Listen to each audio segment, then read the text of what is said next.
America ने जो Iran की न्यूक्लियर फैसिलिटीज पे हमला किया वो पूरी तरह से फेल हो गया और जवाब में ईरान ने इतनी भयंकर मार की है कि लोग कह रहे हैं इजराइल अब एज अ फैक्टर खत्म हो गया। अब लड़ाई सीधे ईरान और अमेरिका में हो गई है। हमने पहले 2 मिनट का वीडियो डाला था और जिसमें हमने आपको बताया था कि अमेरिका का अटैक क्यों फेल हुआ है, उसको हम सबसे पहले दोहराएंगे। फिर आपको हम ईरान के हमलों के बारे में बताएंगे, फिर उसके अंतर्राष्ट्रीय इंप्लीकेशंस क्या है। दुनिया एक महायुद्ध की तरफ बढ़ रही है, अब कोई नहीं रोक सकता। ये देखिए, सबसे पहले जो अमेरिका ने अटैक किया ईरान पे फर्जी अटैक था।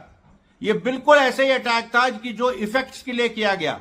या तो ट्रंप नेतन्याहू को और गर्त में ढकेलना चाहते हैं या ट्रंप खुद एक बहुत बड़ी गलतफहमी, खुशफहमी, कुछ भी कह लीजिए। क्योंकि देखिए, जो 3 इंस्टॉलेशंस हैं, फुद्रो, नतान्स और इस्फहान, तीनों पे जो हमले हुए हैं उसमें केवल इस्फहान से रिपोर्ट आई है कि बाहरी हिस्सा थोड़ा सा डिस्ट्रॉय हुआ है। उसके अलावा जो नतान से रिपोर्ट आई है वहां से कोई रेडियो एक्टिविटी नहीं। और सबसे बड़ी बात, फुद्रो, जहां पर सबसे बड़े बॉम्ब समझे जा रहे थे, और फुद्रो जो कि पहाड़ियों के नीचे था कॉम प्रोविंस में, वहां पर से कोई सस्पिशियस एक्टिविटी।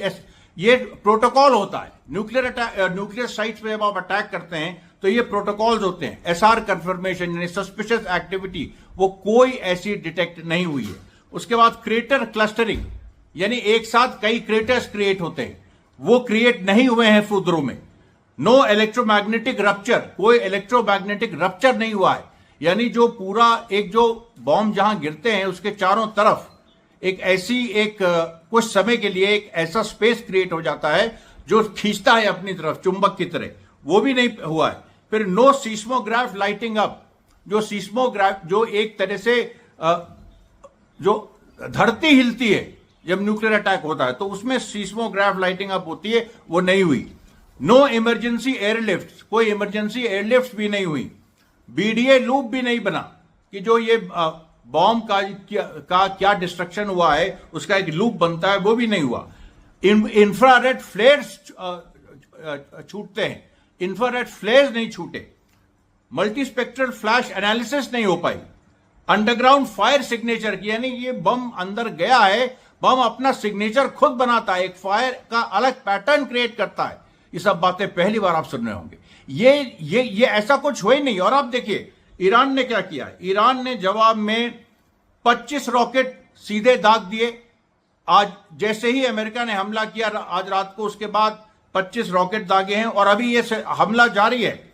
उसमें सबसे पहले वेस्ट बैंक में के ऊपर जो जूइश सेटलमेंट्स हैं, एयर रेड सायरन्स बजे, वहां पर बड़े एक्सप्लोजन सुनाई पड़े। फिर एस्कलोन में भी, एस्कलोन और जेरूसलम दोनों में सायरन सुनाई पड़े। फिर एकदम जो यारकॉन रीजन है इजराइल का, सेंट्रल इजराइल, वहां पर एक्सप्लोजन, मतलब वहां पर ये सायरन सुनाई पड़े। और फिर जो पहले एक्सप्लोजन हैं वो भी शुरू हुए सेंट्रल इजराइल से। फिर देखिए जो एक के बाद एक रॉकेट गिरने, 10 लोकेशन पर रॉकेट गिरे पहले फेज में। और उसके साथ साथ एक घर डिस्ट्रॉय हो गया। और उसके बाद कम से कम जो 12 सिटीज हैं इजराइल की, उन पे सीधे हमला किया है।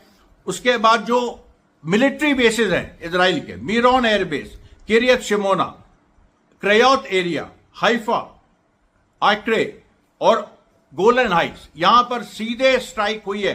गोलन हाइट्स में अभी तक इतनी बड़ी स्ट्राइक्स नहीं हुई थी। गशदान में भी जो पहले स्ट्राइक ईरान ने की थी, अभी फिर स्ट्राइक कर दी है। सबसे बड़ी घटना यह है कि पूरा एक नेस जायना जो एक सेटलमेंट है इजराइल में, वो पूरी तरह से नष्ट कर दिया गया है। उसका पूरा का पूरा नेबरहुड ब्लॉक खत्म हो गया है, वहां कुछ बचा नहीं है।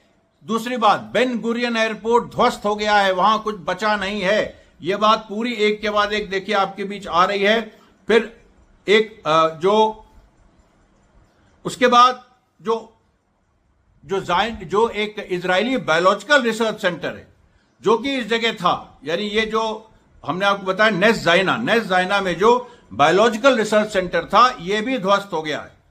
ये बिल्कुल भी, मतलब इसमें जो पूरी स्थिति लग रही है, ऐसा लग रहा है कि बहुत बड़ा नुकसान इजराइल का हुआ है। कम से कम सैकड़ों, 170 से लेकर 250 इजरायली मलबों के नीचे दबे हुए हैं। उसके बाद आप देखिए, अब मैंने जब बताया आपको कि तेल अवीव में हमले हुए हैं, तेल अवीव में के अकेले 15 मोहल्लों में अटैक्स हुए हैं, जिसमें बहुत बड़ी संख्या में इजरायली मारे गए हैं या घायल हुए हैं। पूरा पूरा जो एरिया है वो तबाह हो गया। दूसरी बात, जो ईरान ने अनाउंस किया कि खैबर सीरीज ऑफ मिसाइल्स जो हमारे हैं, खैबर सीरीज ऑफ मिसाइल्स, उनको हमने यूज करना शुरू कर दिया। यानी जिसमें सेज्जल आती है, जिसमें खुर्रम शहर आती है, और जिसमें उनकी जो फतेह वन आती है। बीच बीच में आया था कि फतेह वन इस्तेमाल हुई है नहीं हुई है, लेकिन देखिए, मैंने कल दीपक शर्मा के शो में, और आपको भी एक जो वीडियो मैंने रात में डाला था, उसमें मैंने कह दिया था कि दिमोना रिएक्टर पे ईरान ने हमला कर दिया। अब दिमोना रिएक्टर पे हमले का मतलब है कि इजराइल की जो न्यूक्लियर पावर जो भी है छोटी थोड़ी बहुत, उस पे हमला, और उस पे हमले का मतलब इजराइल खत्म। और वो नेक्स्ट ईरान करने जा रहा था, उसके पहले अमेरिका ने एक ऐसे ही एक तरह का टेस्ट, इसको टेस्ट कहेंगे क्योंकि इसमें कुछ हुआ ही नहीं है, इसमें ना कोई यूरेनियम मारा गया है, ना कोई उन फैसिलिटीज को कोई व्यापक नुकसान हुआ है ना। भाई, जब तक रेडियो एक्टिविटी डिटेक्ट नहीं होगी तब तक न्यूक्लियर साइट को डिस्ट्रॉय करने की आपके सारे दावे खोखले माने जाएंगे, उसमें उसका कोई मतलब नहीं है। और अमेरिका ने सारे नियमों का उल्लंघन करके, अंतर्राष्ट्रीय नियमों का उल्लंघन करके, और पूरे दुनिया के सामने दिन दहाड़े सबसे पहले इजराइल ने सब कुछ, हर चीज का उल्लंघन किया, उसके बाद अटैक किया, फिर अमेरिका ने किया। अभी जितने अटैक्स किए हैं न्यूक्लियर फैसिलिटीज को मारने के नाम पे, कहीं भी रेडियो एक्टिव इमिशन नहीं दिखाई पड़े। कहीं तो होने चाहिए थे कुछ तो इसका मतलब है कि आप फर्जी मार रहे हो, आपको पता ही नहीं। अगर या तो ईरान के पास अभी यूरेनियम उतना एनरिच नहीं है, और अगर है तो उसने ऐसी जगह पर रखा है जहां आपकी पहुंच नहीं है। और ईरान एक रेवोल्यूशनरी स्टेट है। कल खमैनी साहब का बयान भी आ चुका है कि फिलिस्तीन हमारे लिए पहला मुद्दा है, और फिलिस्तीन उनके लिए पहला मुद्दा है, तो जब तक इजराइल फिलिस्तीन खाली नहीं करेगा ये युद्ध नहीं रुकेगा। और अमेरिका भी इसमें कूद गया है, तो अमेरिका के बेसिस पे हमले होंगे। हालांकि इसमें एक ये भी बात है कि जितना म्यूटेड हमला है, कम, इसकी इंटेंसिटी इतनी कम है, अमेरिका या इंटेंसिटी, अब मैं कह रहा हूं इंटेंसिटी कम है लग रहा, लेकिन हो सकता है कि अमेरिका की कैपेसिटी इतनी हो सकता है अमेरिका ने हमला ही ऐसे किया हो, उसकी कैपेसिटी ही नहीं है कि वो ईरान के जो पहाड़ों के अंदर जो न्यूक्लियर बेसेस हैं उस तक पहुंच चुके, मतलब पहुंच सके। और इजराइल वनरेबल इसलिए है क्योंकि उसका जो दिमोना प्लांट है वो रेगिस्तान के नीचे, रेगिस्तान के नीचे मारना ज्यादा आसान है बनस्पत पहाड़ को खोदना, पहाड़ को तोड़ते हुए, और नीचे एक जो इनके GBU 57 बॉम्ब्स हैं जो अमेरिका ने डाले, ये जो सीधे कांटेक्ट करते हुए 60 मीटर तक अंदर जाते हैं। तो ये जो अमेरिका ने बॉम्ब डाले 60 मीटर तक अंदर जाने वाले, तो ऑब्वियसली ईरान का जो सारा साजो सामान न्यूक्लियर वो उससे भी नीचे था। पहले भी बात आ रही थी कि 90 मीटर है, 90 मीटर अगर फूदरों में है, पहाड़ियों में, तो तुमने जो मारा 60 मीटर मारा, वो ज्यादा वही क्या होगा, यह लगता है उतना भी आप नहीं मार पाए। आप क्यों कह रहे, उतना भी तुम नहीं मार पाए। तो अब ये देखिए कि जो वापस ईरान ने हमला किया है, उसमें डिमोना रिएक्टर जो कि डेजर्ट में है, वो उसको वहां पर मार करना ज्यादा आसान है। और ये पूरी परिस्थितियां इस तरह की पैदा हो गई हैं। अभी जैसे हम अभी देखिए लेटेस्ट खबर आई है कि जो नजिब में एक और मिसाइल हमला ईरान ने कर दिया है, नजिब में एक और मिसाइल हमला ईरान ने कर दिया है, ये अलर्ट आया है। और ये मिसाइल बैलिस्टिक मिसाइल है, ये खैबर सीरीज की मिसाइल्स हैं, कद्र और उसके साथ साथ फतेह 1, खुर्रम शहर 4 दुनिया की सबसे खतरनाक मिसाइलों में से एक मानी जाती है। इसके अलावा अगर किसी के पास इस तरह की मिसाइल्स हैं तो वो चाइना और रशिया के पास है। और खुर्रम शहर 4 की जो स्पीड है वो करीब 20 से 22,000 किलोमीटर पर आवर है, यानी 6 मिनट से भी कम समय में वो इजराइल पहुंच रही है। और अभी जो नजेफ पे हमला हुआ है, ऐसा लग रहा है कि दिमोना फैसिलिटी पे सीधे अटैक हुआ, और उसका कोई मतलब भी नहीं है।